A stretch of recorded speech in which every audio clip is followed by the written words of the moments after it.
Welcome to today's episode of High Performance by the Word.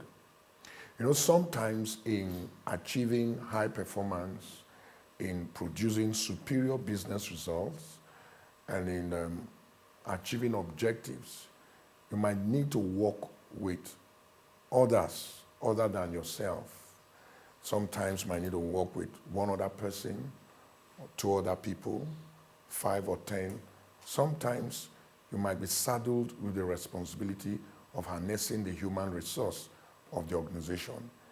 And the objective of that is to manage them effectively to generate effectiveness and the competitive edge.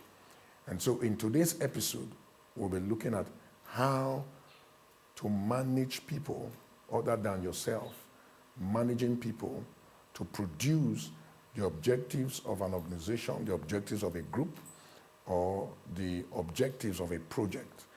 That is basically what we're going to be looking at today. And so right after this short break, we'll come back to continue with today's discussion. Welcome. Today we're talking about managing people for effectiveness.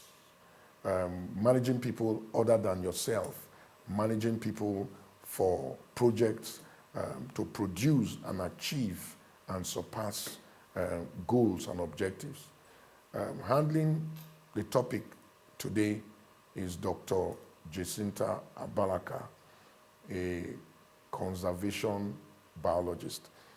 You're welcome to the show. Thank you very much, sir. Dr. Jacinta. Thank you for Yes.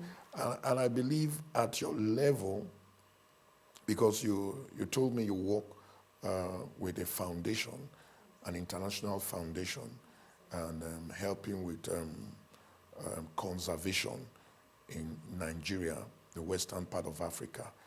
And you also manage research students and all of this. So that means at different levels, you're working with people other than yourself. And that simply means to achieve objectives, sometimes to achieve projects, goals, or organizational goals, you have to manage these people effectively to guide them towards achieving this. So can you talk to us? What are the important details in managing people? Thank you very much, sir, for the opportunity to be here with you again. And I see this a privilege. Well, managing people in order to accomplish a goal, first of all, I think, for anything you want to accomplish, it is important to involve people. Because at one point or the other, you will need people. Even if it's something you are going to do alone, you still need somebody like a PA. So there is, it's difficult to actually get anything done without actually involving somebody else. And in managing, in working with people, you need to bring in the people that you know can help you to accomplish your goal, not just anybody.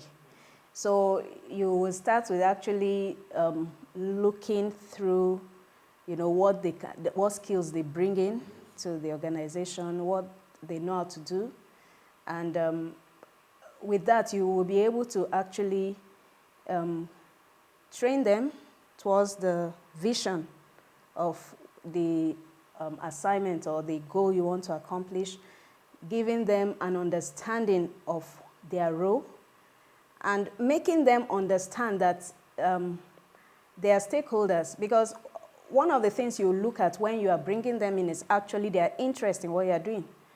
Because if you actually just bring in somebody that is just looking for a job but not really having an interest, what could probably happen is that if you find a better job, he will leave you and go somewhere else. So, particularly in my field, conservation biology, you want people that are interested in conservation. Because if they are not interested in conservation, they will actually depart, when they get something better. Because it requires some sacrificing and actually being passionate about the work. So you bring in people with the passion for what you are doing in order to actually... You're bringing in people with interests. Yeah. You're bringing in people with passion. Yes. And then you bring in people with skills. With skills. Yes. Interest, passion, skills. You've got to bring in people with interest, passion, skills, lest they leave you halfway. Are you getting this? Yes, sir. So, that process of, knowing what you want is actually what you now use in training them for their various roles that they will play. And then you give them the mindset of your organization. Because they might be good at what they do, but they will mess things up also if they don't have the right mindset. Sorry, please, I need to chip this in again. She said something, she said people might be good at what they do. They might have the interest, they might have the passion, they might have the skills. They might fit. But if they do not have the mindset of the organization, that means the way the organization has been set up to carry out the objectives, there might be issues. Yes. So, all of this come together for you to be able to, have the right people first and foremost that you are going to work with. Because if you actually bring in the wrong people right from onset, you're going to have problems. So rather than focusing on the project, you are trying... Well, how about when some people say, all you need is training, whether they are the wrong people or once you bring them, just train them. Is that really ideal? Well, some people actually operate like that. But to me, it's actually... it depends on what you want to accomplish first and foremost. Let me put it that way. Yeah. Because, an organization that is gearing towards a goal might have as part of its objective to train people that are not good at the skill also. Yeah. So they might start from that level. So, because like you said, yes, we deal with people, we train people also. So some of those people that we train actually join us later. But in the process of the training, we already still have to pick those that have interest. Yes. We have had students who abandoned the training in the middle of it because they found something better. So even if you have this thinking of taking anybody and training them, you might be replacing people over and over and wasting the resources of the organization and wasting people's time.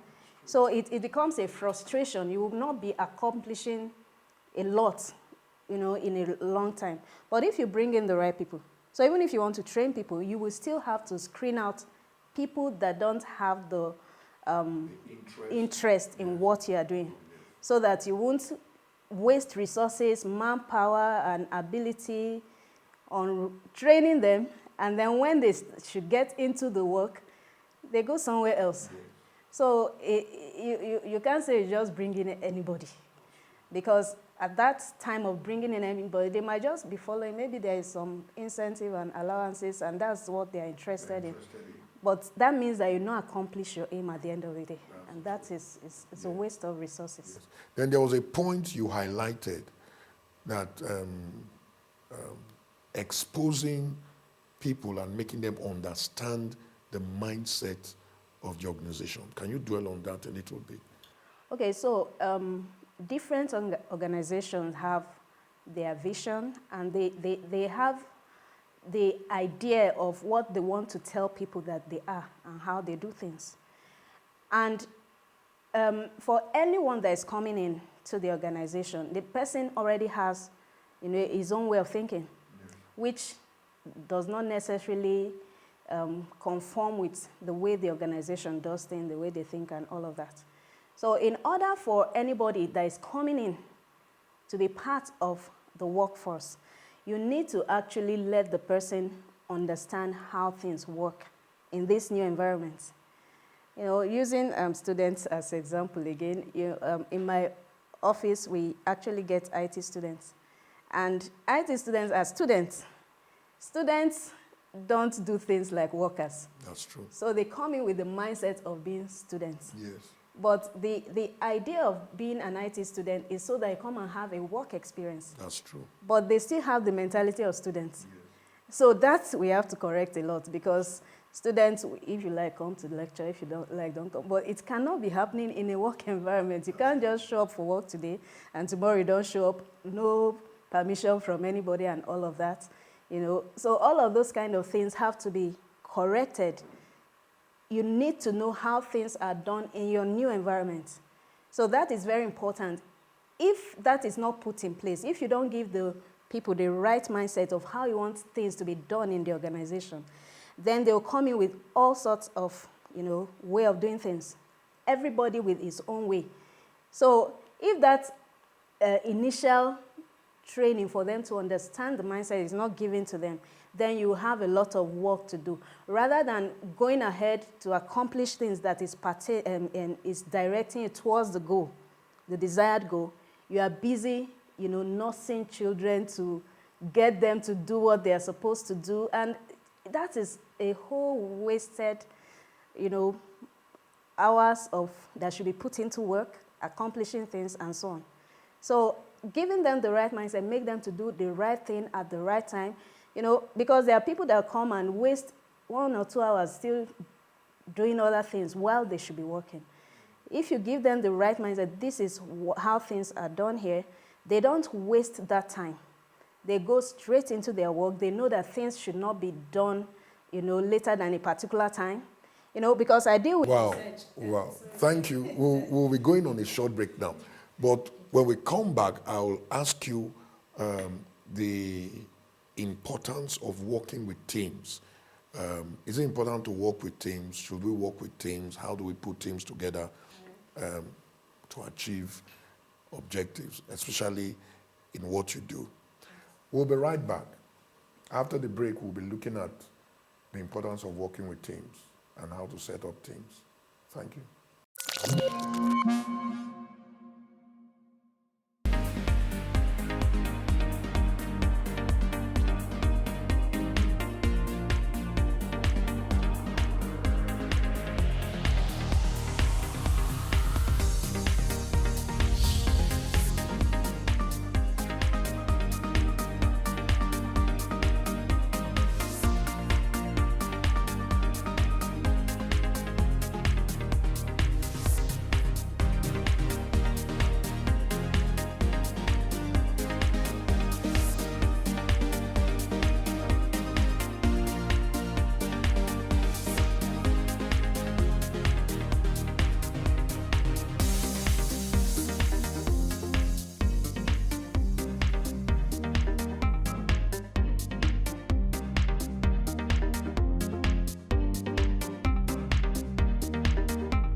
Many people long for success. They desire to do something with their lives, to make a difference in society, to become famous, or to become great.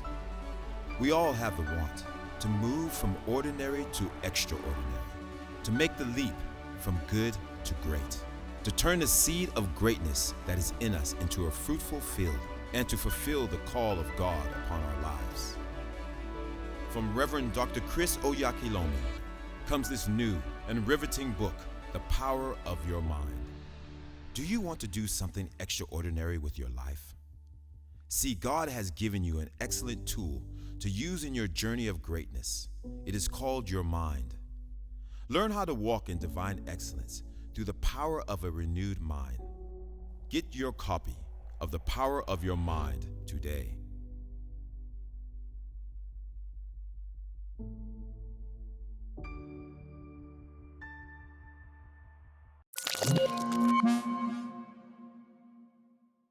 Welcome. I told us that we'll be going to an aspect that is very important, working with teams. Is it important to work with teams? Can we avoid working with teams? When we work with teams, do we achieve better results? Dr. Abalaka will be helping us answer that question. Many times we talk about teams. What's the advantage of raising teams for projects or raising teams for personal or business assignments? Is it important to work with teams? Do you achieve more when you work with teams? And how do you raise a team and manage a team effectively to achieve the desired objectives? Yes. Okay. Yes, I'll say that having a team is important. Like I said earlier, you can't accomplish it alone. You can't work alone. If you actually, except if you are thinking of being small or mediocre, but if you actually... Did you get that? It says you can avoid raising teams or working with teams if you are desiring to be small or mediocre. But if you want to grow beyond a certain level, you've got to engage teams. Yeah. Because if you have work to do and you intend for it to grow, you can't cover all the grounds. And, there will be things that you can't even do. You need somebody else to do it. So people think that when you bring in people to help you to do your work, they would steal your idea. But we have come to learn from a man of God that even when they learn from you, it doesn't diminish you, you get bigger. So there is no point trying to avoid involving people. And while Jesus was here on the earth, he has a goal to accomplish. And he did not work alone. He brought in, first of all, 12 people and several others later. So, and if he didn't do that, we won't have the gospel today. Because if he was done with his work and there was nobody to carry it on, then there won't be anybody to preach the gospel presently. But because of the team he raised, that is why we have salvation today. Wow, beautiful. So having a team is very, very vital if you have a big goal to accomplish. So in order to bring together a team, you need to consider what your goal is. What do you want to accomplish? Did you get that? In order to bring together a team, the first thing you need to consider is what your goal is. What do you want to accomplish? Very vital. So that will help you to be able to bring in the right people, the right number of people, and then be able to have all that you need within that number. Take for instance, if you have somebody that can actually attend to 2 skills, rather than bringing in two people, you can actually bring in one. So in order to bring in a team, you have to, screen all the people that you have applying to be part of your team. You have to screen out the people you don't need. If you use sentiment, you will not get the work done. Because sometimes you can be sentimental and say, okay, let me keep this person. But the person will come in and not be able to live up to expectation.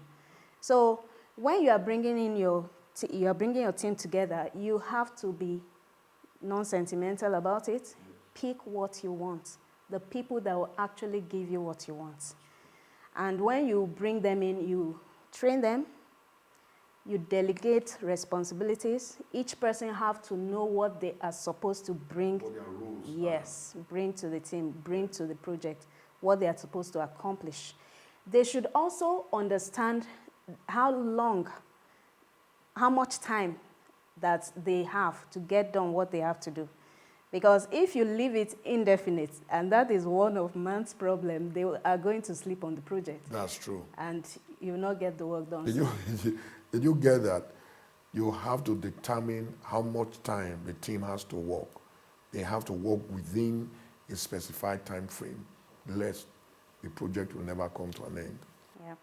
So, letting them know, how important their role is also is important. Because there are people that join a team and they have the skill and they have what it takes. But they think they're not important. They think that, if I'm not there, somebody else can actually play my role. Every team member must understand that he or she is a vital member of the team. Exactly. Yes. Exactly. Even the Bible lets us understand Christians, we are all an important part of the body of Christ. Nobody is just there, and everybody needs to understand it in order for us to fulfill the purpose for which he left us here on earth. So the same way, as a team member, they must understand that every one of them is important. And that's why I talked about not being sentimental earlier. Because if you brought in a brother or a sister that it was based on sentiments, the person may not take his role seriously. That's true. And it will now jeopardize the result that the whole team would have produced within a particular time. Wow. Wow. So you can tell that it's so important to work with teams, especially when you have a big vision, when you're not thinking small, you're thinking of spread and enlargement. It's important to work with a team. And she's told us the steps. First of all, identify the goal, the objective for which the team has been assembled. Then identify the critical skills that are needed to get this goal achieved. Then also determine the time frame, and also make members of the team understand that they all have very important roles to play in achieving this project. And one very important point she also told us is that do not work with sentiments. Always engage people that will contribute effectively and meaningfully to the objectives of the team. Yes. One other thing I would like us to look at before we round off this topic is the one who manages, who has to manage people and so on and so forth. What important skills do you think such a person must have or develop or give attention to? Okay, in order to manage people, you have to have the leadership skills, you have to have good communication skills, you have to have listening skills, you have to have motivation skills, and then you have to have delegation skills. You know, all of these come together for you to be able to actually manage the people properly. And, you know, like you said, you don't necessarily, you know, if you have a project and you are the one going to manage people, you may not have all the skills, but you develop them knowing their importance in actually being able to manage the people that will come under you. So having all of this together is very vital in being a good people manager. You just heard that. To manage and harness the potentials of the people you have as your resource so that you can achieve objectives and also attain to a certain level of competitive advantage. You have to work with certain skills, and if you don't have them, you have to identify and develop them. As just mentioned them, motivation skills, leadership skills, delegation skills, training skills, communication skills, listening skills. These are very, very important if you must harness the potentials of people and achieve repeatedly objectives for projects or for an organization. It's been so wonderful having you on the show. You've been so insightful, so your words have been so thought-provoking. Thank you very much, sir. Thank you very much. Thank you for the opportunity. Thank you very much, Dr. Balaka. It's been an exciting episode of High Performance by the Word. Continue to perform at an extraordinary level. And always remember, as a Christian, you have the advantage because Christ dwells in you, and in him tabernacles the whole riches of wisdom and knowledge. See you next time. God bless you. Welcome to Performance Corner. Today, you're going to go home with the word leadership. Leadership. What is leadership? Simply is the action of leading people or a group.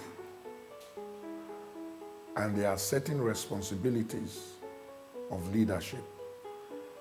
A good leader or an effective leader must ensure that everyone thinks according to the same specific mindset.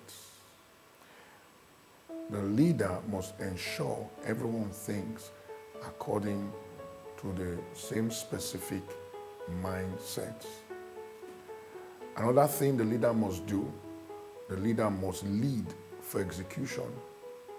In other words, he must lead with the aim of getting things done and getting things done on time.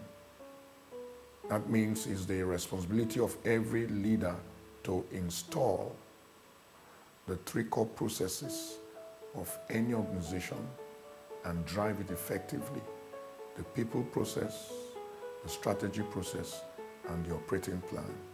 And all of this with the sole aim of getting things done. And not just getting things done, but getting things done on time. God bless you.